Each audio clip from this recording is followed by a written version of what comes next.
नमस्कार, आप देख रहे हैं डीडी उत्तराखंड और मैं हूं आपके साथ उमा आलम। उत्तराखंड में अब रेशियो को लेकर सरकार बनाम नीति आयोग मामला बनता जा रहा है। दरअसल लिंगानुपात मामलों में अलग अलग आंकड़ों की वजह से दोनों में ही कांटे की टक्कर चल रही है। जहां नीति आयोग का कहना है कि सबसे फिसड्डी राज्य इस मामले में है, तो वहीं उत्तराखंड सरकार का इस पर विरोध है।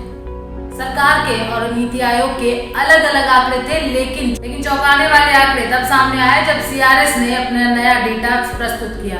ये नया आंकड़ा बिल्कुल अलग था और इस आंकड़े के मुताबिक ये उत्तराखंड राज्य केरल से भी अच्छे पोजीशन पर है। शिशुओं के जन्म पर लिंग अनुपात के मुद्दे को लेकर उत्तराखंड बनाम नीति आयोग की रस्साकशी के मामले में एक और नया मोड़ आया है।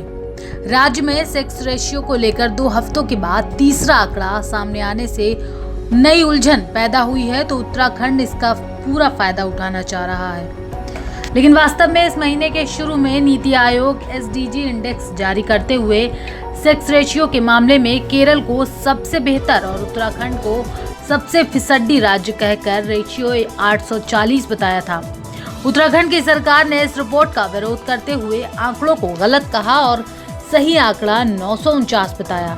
लेकिन अब सिविल रजिस्ट्रेशन सिस्टम के डेटा में कहा गया है कि राज्य में सेक्स रेशियो 960 है, यानी ये केरल से भी ज्यादा है। सीआरएस के इस आंकड़े से विवाद में नया मोड़ तो आया ही है। उत्तराखंड सरकार ने फौरन इसे अपने दावे के प्रमाण के तौर पर प्रचारित करने की रणनीति भी अपनाई। नीति आयोग, उत्तराखंड सरकार और सीआरएस डेटा से 3 नंबर मिलने के बाद सवाल यही है कि नंबर्स में इतना फर्क कैसे पैदा हो गया। यहाँ 2 बातें ध्यान देने की हैं। एक तो किस प्रक्रिया से नंबर जुटाए जाते हैं और दूसरा ये कि कैसे नंबर्स का औसत निकाला जाता है। नीति आयोग का एसडीजी इंडेक्स केंद्रीय सांख्यिकी मंत्रालय से तैयार किया जाता है, जो संबंधित मंत्रालयों से मिले ताज़ा डेटा पर आधारित होता है। वहीं उत्तराखंड सरकार सेक्स रेशियो के मामले में आशा और एएनएम वर्कर्स के सर्वे को आधार मानकर आंकड़े तैयार करती है।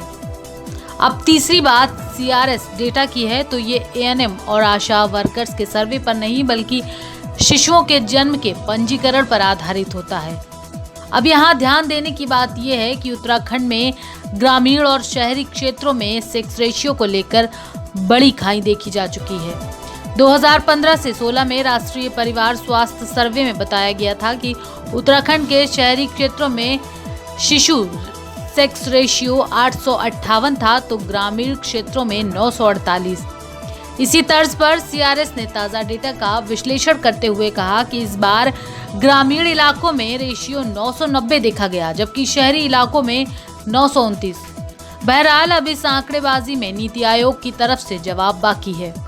जानकारी के मुताबिक देश के कई ऐसे राज्य हैं जहां पहले लिंगानुपात कम था, लेकिन अब उन्होंने सुधार किया है। पंजाब और हरियाणा में साल 2005 से 2006 के दौरान जन्म के समय अनुपात 734 और 762 था, लेकिन 2015 से 16 में सुधार के साथ ये बढ़कर 860 और 836 हो गया। वहीं 2021 में पंजाब की स्थिति में सुधार हुआ। जन्म के समय इसका अनुपात अब 890 है, जबकि हरियाणा का घटकर 843 हो गया है। वर्तमान एसडीजी सर्वेक्षण के मुताबिक केरल सबसे अच्छा प्रदर्शन करने वाला राज्य बन रहा है। राज्य में 2021 में प्रति 1000 पुरुषों पर 957 महिलाओं का जन्म हुआ है, जो 950 की आदर्श दर से बेहतर है। वहीं स्वास्थ्य विशेषज्ञों ने उत्तराखंड की घटती संख्या को चिंता का विषय बताया है।